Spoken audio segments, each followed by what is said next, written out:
1 Samuel chapter 13. Saul reigned 1 year. And when he had reigned 2 years over Israel, Saul chose him 3,000 men of Israel, whereof 2,000 were with Saul in Michmash and in Mount Bethel, and 1,000 were with Jonathan in Gibeah of Benjamin. And the rest of the people he sent every man to his tent. And Jonathan smote the garrison of the Philistines that was in Geba, and the Philistines heard of it. And Saul blew the trumpet throughout all the land, saying, "Let the Hebrews hear!" And all Israel heard say that Saul had smitten a garrison of the Philistines, and that Israel also was had an abomination with the Philistines. And the people were called together after Saul to Gilgal. And the Philistines gathered themselves together to fight with Israel, 30,000 chariots, and 6,000 horsemen, and people as the sand which is on the seashore in multitude. And they came up and pitched in Michmash, eastward from Bethaven. When the men of Israel saw that they were in a strait, for the people were distressed, then the people did hide themselves in caves and in thickets, and in rocks, and in high places, and in pits. And some of the Hebrews went over Jordan to the land of Gad and Gilead. As for Saul, he was yet in Gilgal, and all the people followed him trembling. And he tarried 7 days, according to the set time that Samuel had appointed. But Samuel came not to Gilgal, and the people were scattered from him. And Saul said, "Bring hither a burnt offering to me, and peace offerings." And he offered the burnt offering. And it came to pass, that as soon as he had made an end of offering the burnt offering, behold, Samuel came, and Saul went out to meet him, that he might salute him. And Samuel said, "What hast thou done?" And Saul said, "Because I saw that the people were scattered from me, and that thou camest not within the days appointed, and that the Philistines gathered themselves together at Michmash. Therefore, said I, the Philistines will come down now upon me to Gilgal, and I have not made supplication unto the Lord. I forced myself, therefore, and offered a burnt offering." And Samuel said to Saul, "Thou hast done foolishly. Thou hast not kept the commandment of the Lord thy God, which he commanded thee. For now would the Lord have established thy kingdom upon Israel forever. But now thy kingdom shall not continue. The Lord hath sought him a man after his own heart, and the Lord hath commanded him to be captain over his people, because thou hast not kept that which the Lord commanded thee." And Samuel arose and gat him up from Gilgal unto Gibeah of Benjamin. And Saul numbered the people that were present with him, about 600 men. And Saul and Jonathan his son, and the people that were present with them, abode in Gibeah of Benjamin. But the Philistines encamped in Michmash. And the spoilers came out of the camp of the Philistines in 3 companies. 1 company turned unto the way that leadeth to Ophrah, unto the land of Shual. And another company turned the way to Bethhoron. And another company turned to the way of the border that looketh to the valley of Zeboim toward the wilderness. Now there was no smith found throughout all the land of Israel, for the Philistines said, "Lest the Hebrews make them swords or spears." But all the Israelites went down to the Philistines to sharpen every man his share, and his coulter, and his axe, and his mattock.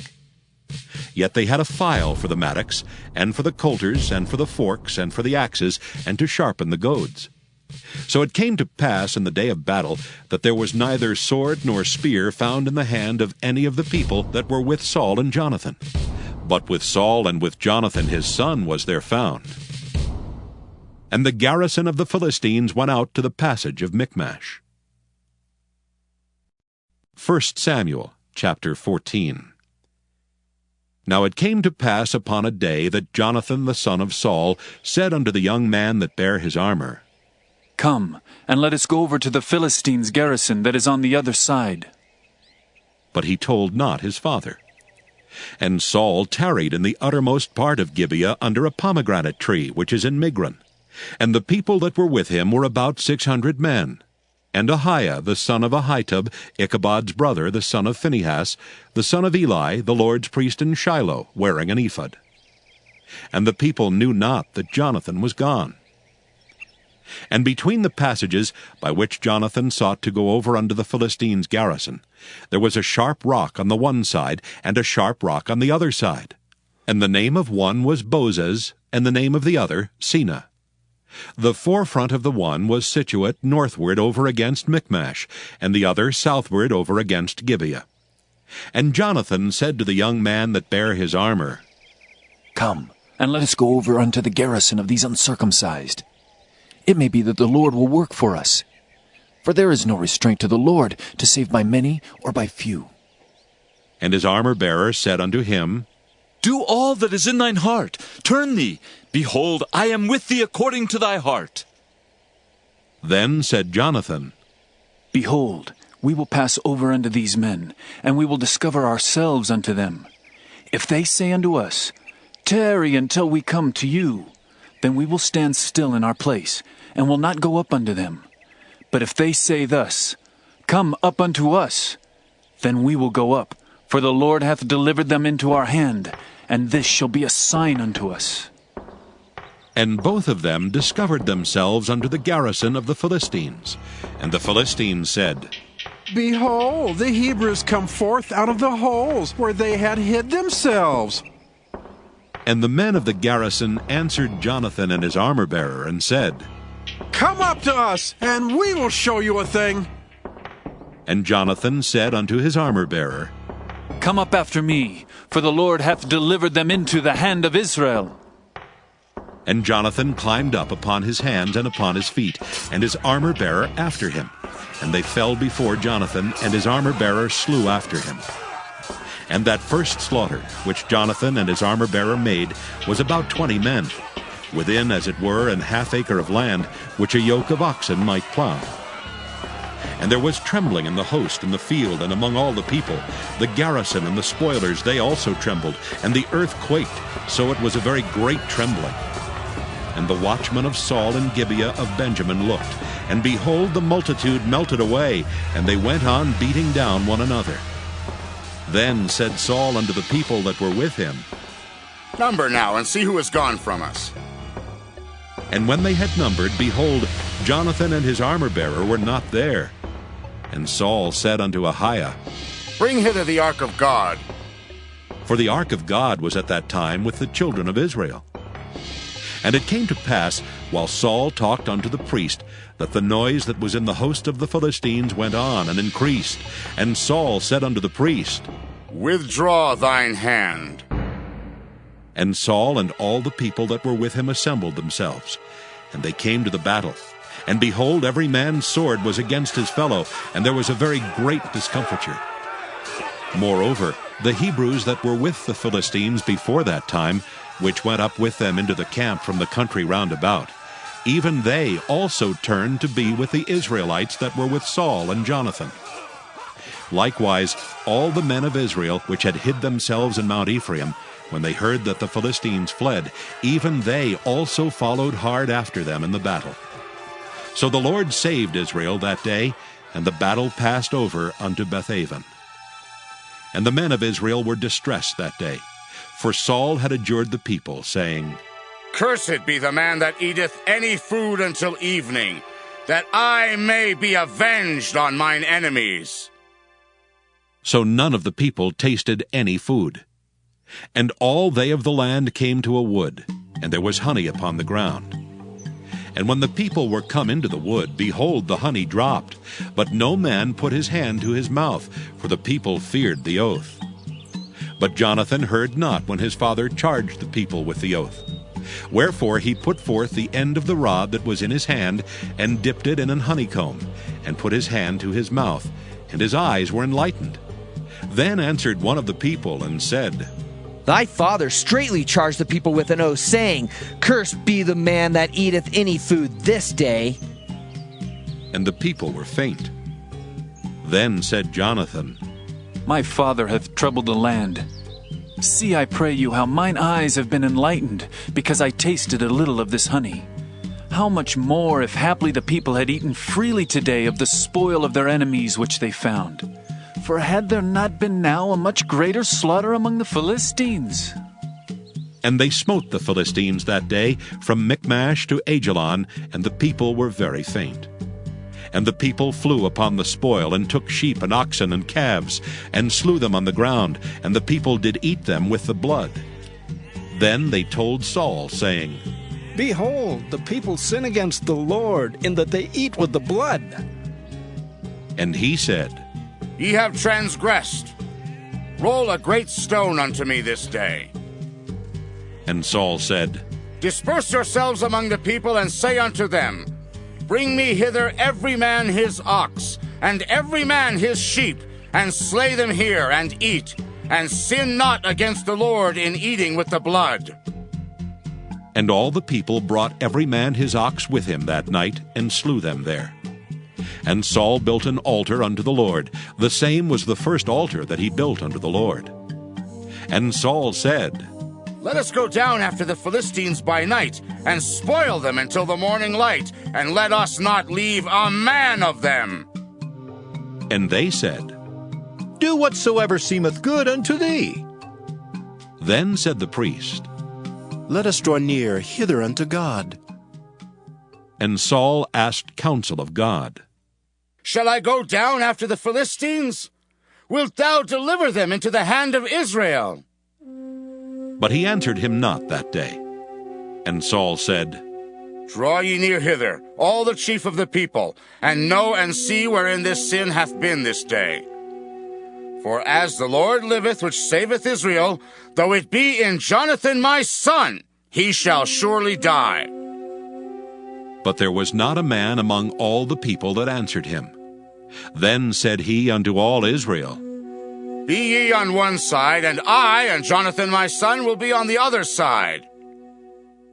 And the people said unto Saul, Do what seemeth good unto thee.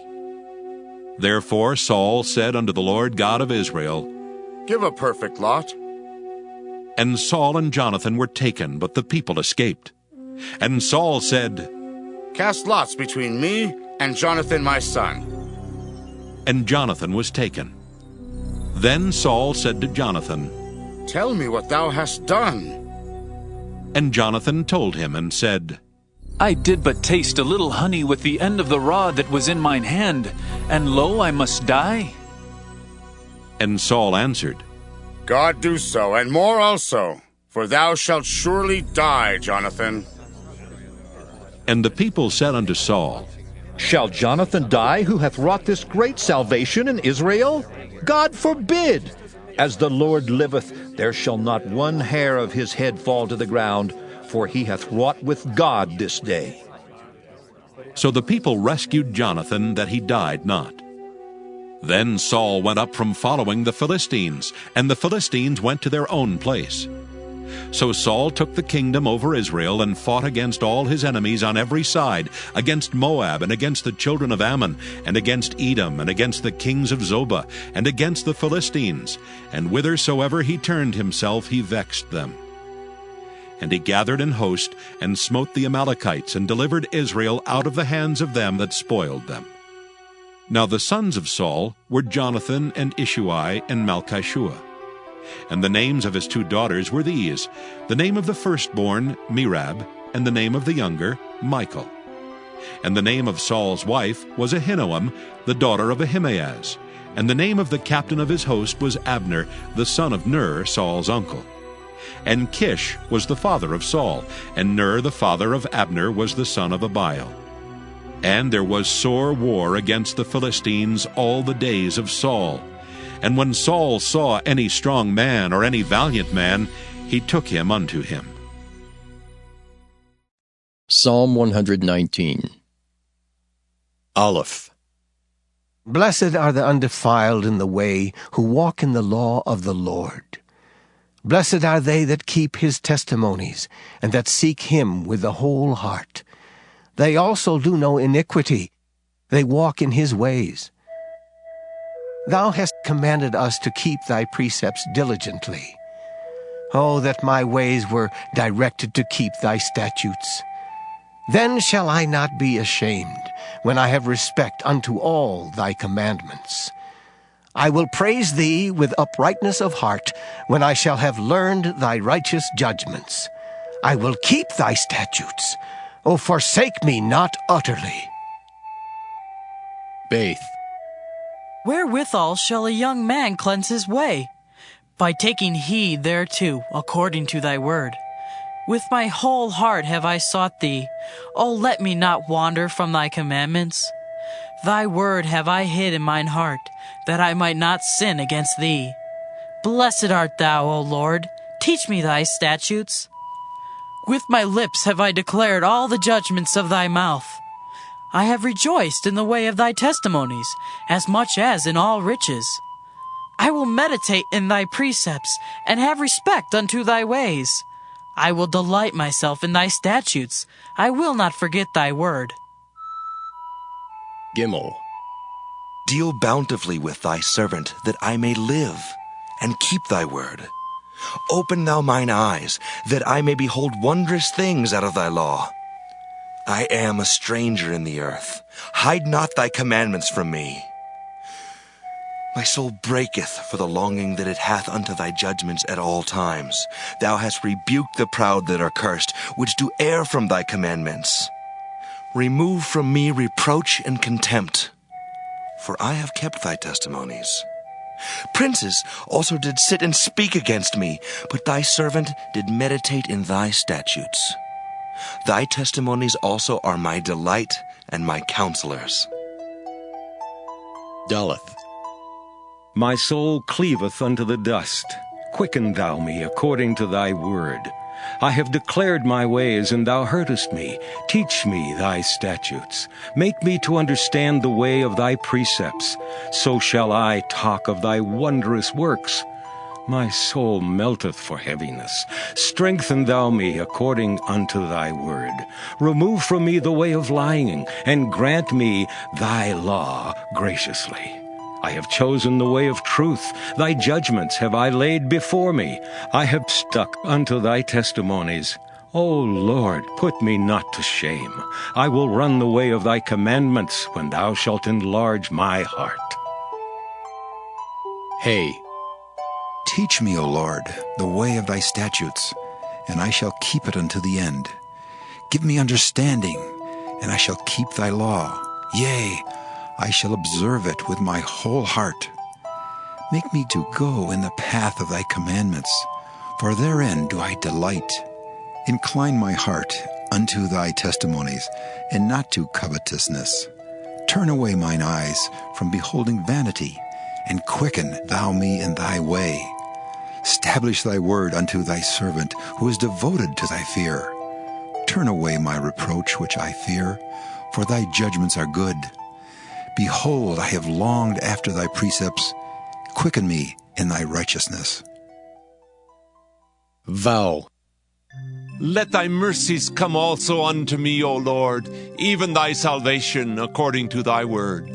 So shall I have wherewith to answer him that reproacheth me, for I trust in thy word. And take not the word of truth utterly out of my mouth, for I have hoped in thy judgments. So shall I keep thy law continually forever and ever. And I will walk at liberty, for I seek thy precepts. I will speak of thy testimonies also before kings, and will not be ashamed. And I will delight myself in thy commandments, which I have loved. My hands also will I lift up unto thy commandments, which I have loved. And I will meditate in thy statutes. Proverbs chapter 11. A false balance is abomination to the Lord, but a just weight is his delight. When pride cometh, then cometh shame. But with the lowly is wisdom. The integrity of the upright shall guide them, but the perverseness of transgressors shall destroy them. Riches profit not in the day of wrath, but righteousness delivereth from death. The righteousness of the perfect shall direct his way, but the wicked shall fall by his own wickedness. The righteousness of the upright shall deliver them, but transgressors shall be taken in their own naughtiness. When a wicked man dieth, his expectation shall perish, and the hope of unjust men perisheth. The righteous is delivered out of trouble, and the wicked cometh in his stead.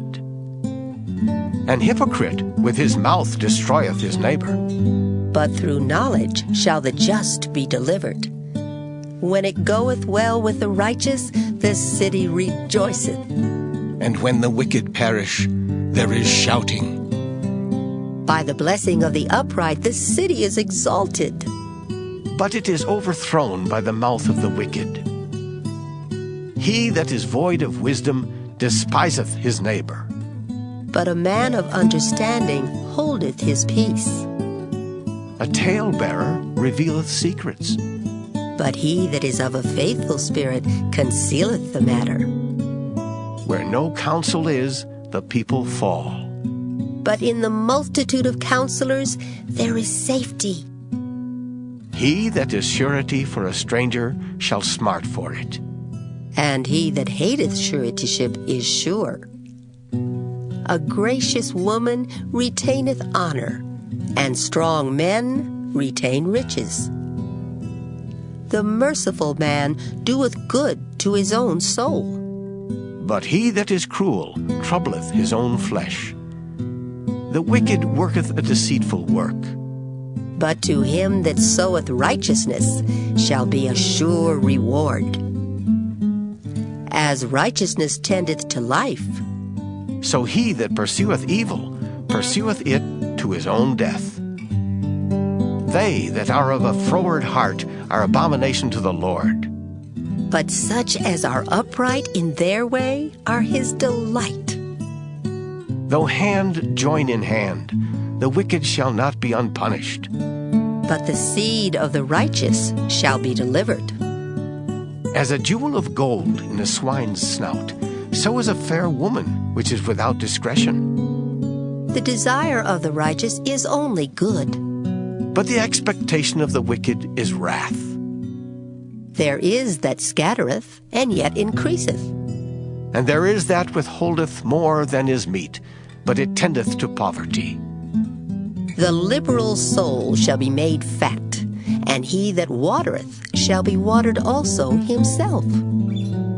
He that withholdeth corn, the people shall curse him, but blessing shall be upon the head of him that selleth it. He that diligently seeketh good procureth favor, but he that seeketh mischief, it shall come unto him. He that trusteth in his riches shall fall, but the righteous shall flourish as a branch. He that troubleth his own house shall inherit the wind, and the fool shall be servant to the wise of heart. The fruit of the righteous is a tree of life, and he that winneth souls is wise. Behold, the righteous shall be recompensed in the earth, much more the wicked and the sinner. John 16. These things I have spoken to you, that you should not be made to stumble. They will put you out of the synagogues. Yes, the time is coming that whoever kills you will think that he offers God service. And these things they will do to you because they have not known the Father nor me. But these things I have told you, that when the time comes, you may remember that I told you of them. And these things I did not say to you at the beginning, because I was with you. But now I go away to him who sent me. And none of you asks me, where are you going? But because I have said these things to you, sorrow has filled your heart. Nevertheless, I tell you the truth. It is to your advantage that I go away. For if I do not go away, the Helper will not come to you. But if I depart, I will send him to you. And when he has come, he will convict the world of sin, and of righteousness, and of judgment. Of sin, because they do not believe in me. Of righteousness, because I go to my Father, and you see me no more. Of judgment, because the ruler of this world is judged. I still have many things to say to you, but you cannot bear them now. However, when he, the Spirit of truth, has come, he will guide you into all truth. For he will not speak on his own authority, but whatever he hears he will speak, and he will tell you things to come. He will glorify me, for he will take of what is mine and declare it to you. All things that the Father has are mine. Therefore I said that he will take of mine and declare it to you.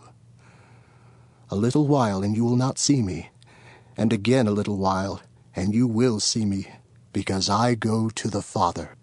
Then some of his disciples said among themselves, "What is this that he says to us? A little while, and you will not see me? And again a little while, and you will see me? And because I go to the Father?" They said therefore, "What is this that he says? A little while. We do not know what he is saying." Now Jesus knew that they desired to ask him, and he said to them, "Are you inquiring among yourselves about what I said? A little while, and you will not see me, and again a little while, and you will see me? Most assuredly I say to you that you will weep and lament, but the world will rejoice, and you will be sorrowful, but your sorrow will be turned into joy. A woman, when she is in labor, has sorrow because her hour has come. But as soon as she has given birth to the child, she no longer remembers the anguish for joy that a human being has been born into the world. Therefore you now have sorrow, but I will see you again, and your heart will rejoice, and your joy no one will take from you. And in that day you will ask me nothing. Most assuredly I say to you, whatever you ask the Father in my name, he will give you. Until now you have asked nothing in my name. Ask, and you will receive, that your joy may be full. These things I have spoken to you in figurative language. But the time is coming when I will no longer speak to you in figurative language, but I will tell you plainly about the Father. In that day you will ask in my name, and I do not say to you that I shall pray the Father for you. For the Father himself loves you, because you have loved me, and have believed that I came forth from God. I came forth from the Father, and have come into the world. Again I leave the world, and go to the Father." His disciples said to him, "See, now you are speaking plainly, and using no figure of speech. Now we are sure that you know all things, and have no need that anyone should question you. By this we believe that you came forth from God." Jesus answered them, "Do you now believe? Indeed, the hour is coming, yes, has now come, that you will be scattered, each to his own, and will leave me alone. And yet I am not alone, because the Father is with me. These things I have spoken to you, that in me you may have peace. In the world you will have tribulation, but be of good cheer. I have overcome the world."